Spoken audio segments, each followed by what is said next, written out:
कृषक भाइयों नमस्कार। हमारे यूट्यूब चैनल कृषक पाठशाला में आपका स्वागत है।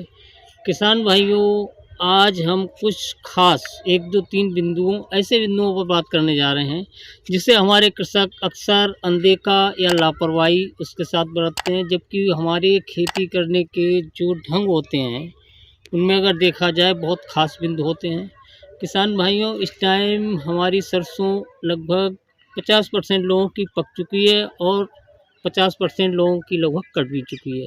खेत खाली हो गए हैं, संभवतः अब कुछ ना कुछ उसमें बोया जाना है। अब क्या करना है? भूमि शोधन, जिसे हम देखते हैं कि हमारे कृषक अक्सर अनदेखा कर देते हैं, जबकि भूमि शोधन एक हमारी खेती में बहुत ही महत्वपूर्ण अंग होता है, जिससे कि जो मृदा जनित रोग होते हैं उससे पूरी तरीके से बचाव होता है। तो कृपया किसान भाइयों, अपने सरसों के खेत को आप जुताई कर दें। जुताई करने के बाद लास्ट टाइम जब बुवाई का समय आए, यहाँ पर लगभग मैं देख रहा हूँ मूंगफली बोने की तैयारी चल रही है और बहुत से कृषक मेंथा वगैरह के कृषक भी हैं। अन्य चीज़ें हैं, जैसे इस टाइम बहुत सी कुछ सब्जियां भी लगाने के लिए तैयारी कर रहे हैं। तो सबसे पहले भूमि शोधन, आपको भूमि शोधन के लिए ट्राइकोडर्मा या बेवेरिया बेसियाना पीएसपी कल्चर, आप बुवाई के बाद, बुवाई से ठीक पहले अंतिम जुताई के समय आप उसे बेवेरिया बेसियाना या ट्राइकोडर्मा से शोधित अवश्य करें। शोधित करने का तरीका आपको पहले ही बता चुका हूँ।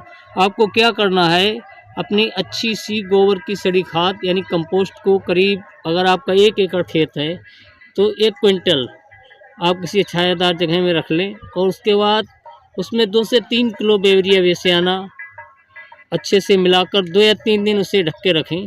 उसके बाद अंतिम जुताई से ठीक पहले उस खेत में बिखेर दें और जुताई कर दें। ये आपका भूमि शोधन हो गया है। इससे भूमि जनित रोगों से आप बच सकते हैं। दूसरा बिंदु होता है बीजोपचार। बीजोपचार में भी अक्सर कृषक लोग लापरवाही बरतते हैं। बीजोपचार आपको अवश्य करना चाहिए। बीजोपचार के लिए आपको बताते हैं, यदि आपका 100 किलोग्राम बीज है, अब ज़्यादा हो या कम हो, उसे अपने अनुपात से आप कम या ज़्यादा सामग्री कर सकते हैं।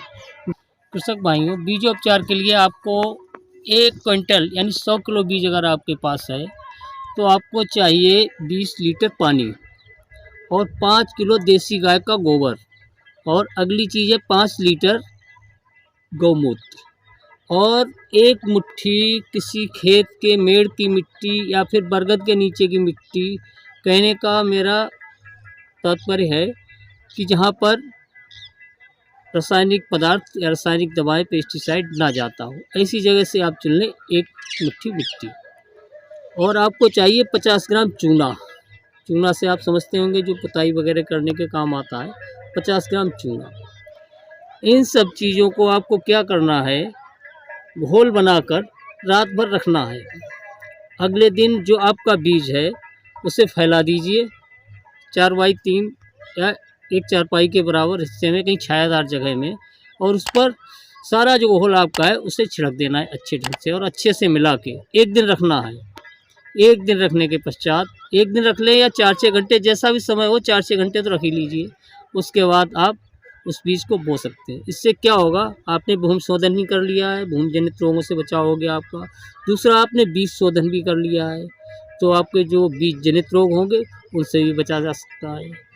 अब आगे बात आती है, यदि आप जैविक कृषक हैं तो आप अपने बीज जम जाएंगे उसके जब 21वें दिन, 18वें दिन, 20वें दिन, जैसी आपके खेत की नमी हो उस पर डिपेंड करता है। 21वां दिन भी हो सकता है और 25वां भी हो सकता है, कोई बात नहीं, और 20वां भी हो सकता है, नमी के ऊपर डिपेंड है। जब भी आप पानी देंगे, यदि आप जैविक कृषक हैं तो आप उसमें जीवामृत का प्रयोग करें। जीवामृत मैं कई बार पिछले वीडियो में आप देख सकते हैं या इसके डिस्क्रिप्शन में उसका लिंक दे दूँगा।